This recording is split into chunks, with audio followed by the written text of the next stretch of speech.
Hello, welcome to your fairy tale wedding show. I am your host, Claudia Chen. Today, I have a very special guest on here. She has a grace and elegance in her, and she is extremely positive and has a super big heart. She co-founded A Square D Square with her two sisters, and she is also an avid advocate for a sustainable event industry and founded the Violet Heart Project. So here with us today is Julie Danaylov. Hello, Julie. Hi, Claudia. Thank you so much for having me on here. I really So appreciate it. happy to have you on here, definitely. Why don't you tell our viewers a little bit about yourself and your company, A Square D Square?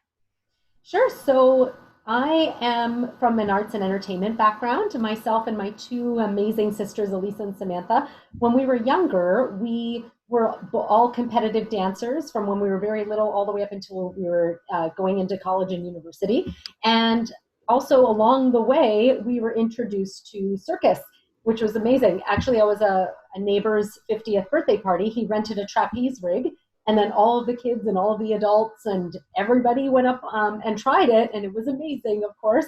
And so that's how the circus bug was caught.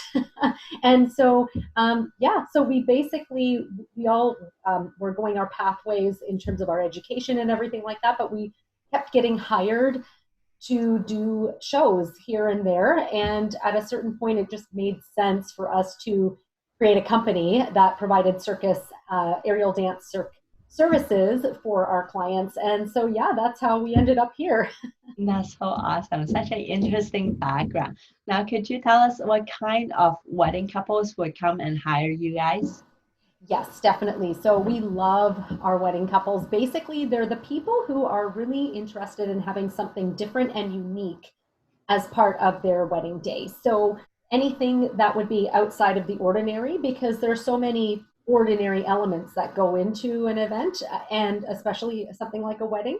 And this is really for couples who are like, we want something that's really going to stand out, that's going to be a statement piece that everybody's going to remember. And so for those people, they call us because we absolutely can provide that. Are there two or three acts that are very popular within your services? And could you give our viewers a little bit more description about them? Yes, so definitely there are several acts that are very popular. The first, of course, being what's called aerial silks apparatus, absolutely gorgeous for weddings, so pretty. It's basically the long silken fabric that can be rigged from the ceilings, and multiples are gorgeous with multiple acrobats. It's absolutely gorgeous. And so that definitely is a statement piece as well. Absolutely. The other piece that's very popular at weddings is our aerial champagne pouring. So when we have a girl, for example, in a hoop or a hammock, and the aerialist is pouring the champagne or pouring the specialty drink as the guests are coming in for cocktail hour, that is always a slam dunk. Yeah. People love that service. So I would say those two, the top two for wedding. And then we also have for people who don't have what's called aerial rigging capabilities. So when they can't actually put anything in the ceiling because of the venue's space restrictions and so on and capabilities, what we do is we bring in our ground apparatus called circular, which is incredible. We custom engineered the apparatus 12 years ago when we started the company, because we just looked around and said, okay, nobody has anything that is good for somebody that doesn't have ceiling capabilities in their venue. So we created a solution to that problem, created the circular apparatus. And today it's one of the most booked acts we have in the whole company. And it's just amazing. And of course, it's unique. There's only one of them. And people get so excited when they see it because they think, okay, something cool is about to happen. And something cool always does. So Yeah, definitely for those sure. three, I would say. Now I want to ask, so when clients come to you, the choreography would be brand new for each one? It's a good question. So some customers like to have their act customized. Absolutely, they can pay a fee for that. We're so happy to use what they would like in terms of music selection, in terms of everything, like a blend. Because some people have like specialty music. It really means so much to them that they have a certain type of uh, music that goes along with their act, and we're happy to do that. Most people go with our recommendations based on what their theme is and based what it is that they're doing, because at the end of the day, the act dynamics demand certain things in the music to happen. Like, for example, it'd be totally inappropriate to put a Bollywood piece of music with the circular act. it just wouldn't work. Like it wouldn't make any sense. There would be just, it's, so there's certain things that we know combine together and click very well. And so most of our customers let us make the recommendations, but if they want to dictate that, then absolutely they can absolutely purchase that option from us. That's super interesting. Now, I know that from you working within this event industry, then you kind of notice this pattern of waste that kind of come on. So I would like to kind of transition into how you actually found Violet Heart Project, or even just tell us a little bit about what the Violet Heart Project is. Yes, thank you so much for asking about it. It's my passion project because basically, I would say it was probably about 10, 11 years ago. Myself and my sisters, before we had a budget for staff and crew and whatever, on one of our A squared D squared weddings, we were doing the load out.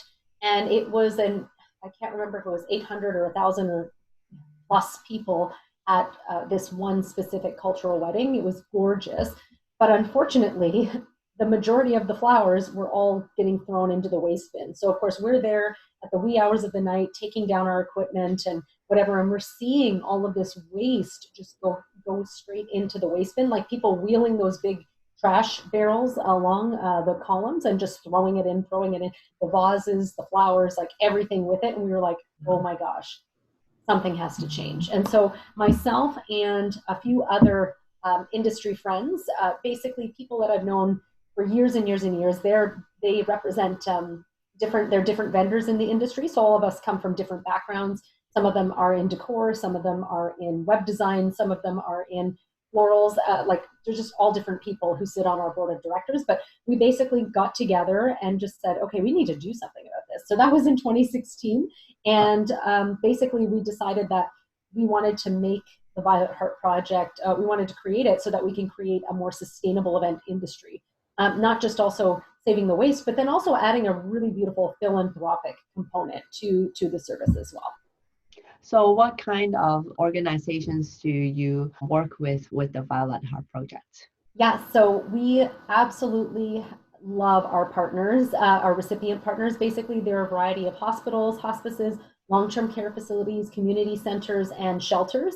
And basically, brides partner with us, or florists partner with us to take the flowers from a special event, a beautiful event, and basically the next day, instead of all of those gorgeous arrangements going into the trash, they're taken and then to basically be repurposed to any of these organizations. And so it's so nice for us because not only are we reducing the footprint, the waste footprint right there, but then we're also able to really put a smile on people's faces that maybe really needed a lift that day. In some of these places where we go into, people could maybe not have a guest or a visitor for weeks or months. And so, and some random stranger comes in with flowers for them, it's like the most beautiful thing. So I think that's definitely the most exciting part of the Violet Heart Project, is actually being able to see the end result and see how it positively affects people when you come in and bring them a gift. And our brides and grooms absolutely love it because they know that their investment in their wedding, it's basically the first charitable act that they have as a couple, as in it's already prearranged, and they know the next day that those flowers are being put to good use. So we absolutely love it. So which areas do you service within the city? So it's only Greater Toronto Area right now. So the GTA, and it's so funny, Claudia, because we actually get, oh my gosh, we get emails every day from people across the country who ask us, is the Violet Heart Project in Fredericton? Is the Violet Heart Project in Calgary? Is the Violet Heart Project, like, name a city in Canada, and we've gotten an email from that city asking if we can do this. So there's obviously a huge demand. And so our goal at the Violet Heart Project is that eventually we have chapters all over the country. And so this is just a very normal thing. So it's not like this specialty thing that people do. It's like, it's just normal. So you know how at some point in time, I would say maybe, I don't know, 10, 15 years ago, it was like new to have Second Harvest come and take all of the food that was not going to be used at a special event and then actually given to food banks. Brilliant idea, absolutely ingenious. that's pretty normal nowadays. I mean, like at special events, especially corporate functions and things, that's Mhm. normal. You have second harvest come. And so we want Violet Heart Project to be like that, where it's totally, oh yeah, don't worry, we've got the team coming in from VHP, they're getting the flowers, they're going to be paid for the next day to a shelter or whatever, you know. And so it's just, we want that to be such a normal piece of the industry. We have a long way to go, of course, but growing all the time, which is very exciting.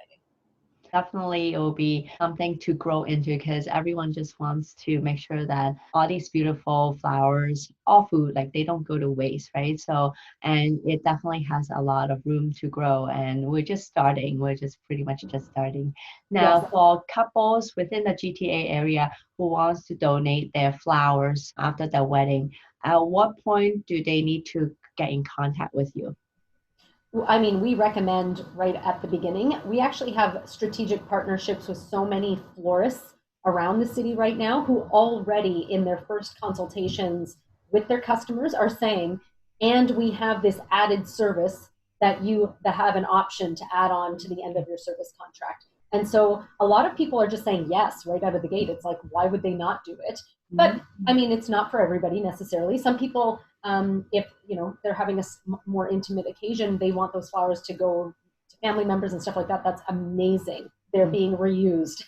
That's the goal, right? And so, but if not, if there is like people can't take all of those gorgeous flowers back, then that's where we can come in. And so you have to imagine too, like florists have so much waste after a loadout. They literally, their shops are stuffed, filled with waste, and it's like, what are we going to do with this, right? And so those huge huppas or those absolutely gorgeous mandaps, like, I mean, these things are gargantuan, require hours and hours of setup and strike, and then they get it back to their place, and then what do you do with it? Well, if you're lucky, it goes in a compost. A lot of people, it just has to go straight in the trash because they're just trying to get the next wedding in and out, right? So, and that's just the nature of the business, unfortunately. So we're thrilled to be partnering with those florists because they can say right on the front end, you guys should do this, and here's how you can do it, kind of thing. And so, if they don't, if they don't do that, or they have a florist that we don't currently work with, that's fine. We get people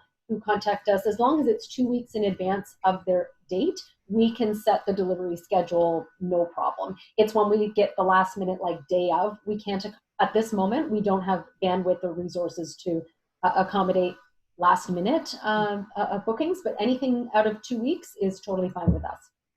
Now, is there a fee attached to this or?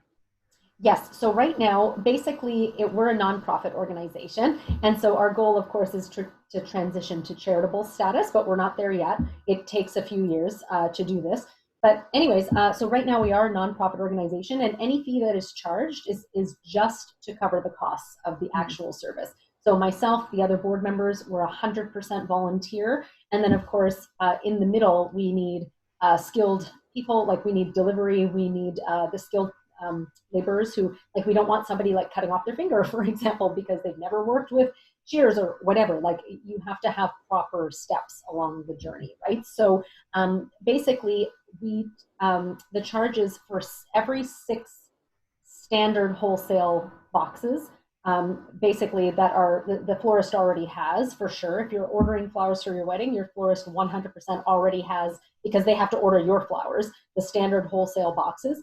We pick up 6 of those, and the pricing is, and it can be loose flowers or it can be with the vases and the full arrangement. Doesn't matter. We take both. The pricing is $295 plus HST per every 6 boxes. So that's quite a large load. And then for every 6, it's another $295. So especially if you're having that conversation up front with your your florist or your planner, they can advise. You know, they can say, oh, this is about 6, or that's going to be about 12, or whatever. Like they can eyeball it, kind of thing. So and we're not, I mean, we're really reasonable people.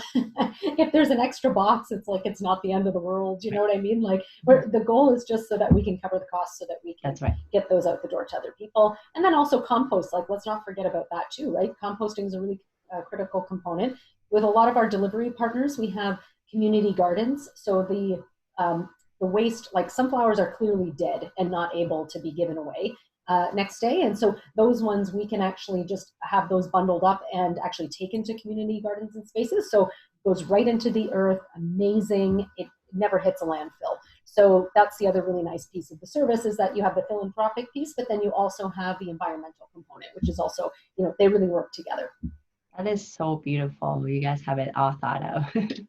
Well, we try. We We're doing our best. We're not perfect. There's no question about that. But we're definitely getting better all the time. And we always just say, people are spend thousands on their flowers, or tens of thousands in some cases.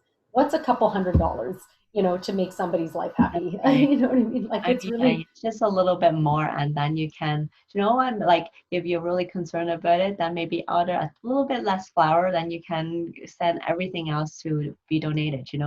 exactly. That's our feeling also. But also too, it's not for everybody. That's not everybody's thing, and we respect that too. We understand, like, we want to, eventually we want to be for everyone, of course. And we think we can be, absolutely. But if it's not in the plans for that person, that's totally fine. We just appreciate that we have so many amazing partners who say, oh, do you know the Violet Heart Project? You have to talk to them. Or, you can add this to our service. And so developing those relationships moving forward too further is going to be critical. Yeah, that's awesome. So our interview is coming to a close, and I know that you have a free gift for our viewers. Would you be able to tell us a little bit more about that? Yes, for sure. So basically, we are developing a really fun cheat sheet just for you guys. And so basically, it's a cheat sheet of what you can ask your florist right up front when you actually are just in the initial planning stages of your wedding. You can talk to your florist about this, or your event planner, and just basically questions for them about the materials, the types of materials that are organic, that are landfill friendly, that are, because there's a lot in the florist industry that are not, unfortunately, right? And so just a cheat sheet. It's like, how can my flowers be more sustainable? So we're going to make sure you have an easy download, and it's going to be awesome. We have amazing industry partners who have contributed information to this, and by the time this is broadcast, it will be ready to go. Yay! Thank you so much, Julie. I had such a wonderful time chatting with you and getting to know you more. Thank you so much, Claudia. You're such a sweetheart, and I really appreciate your positivity and curiosity about all of the different people that are existing in this in our GTA wedding industry. It's really special, so thank you for that. Oh, thank you. Okay, I hope I'll get to see you soon. Yes, absolutely. Will for sure. So you have a wonderful day. You too. Bye. Thank you.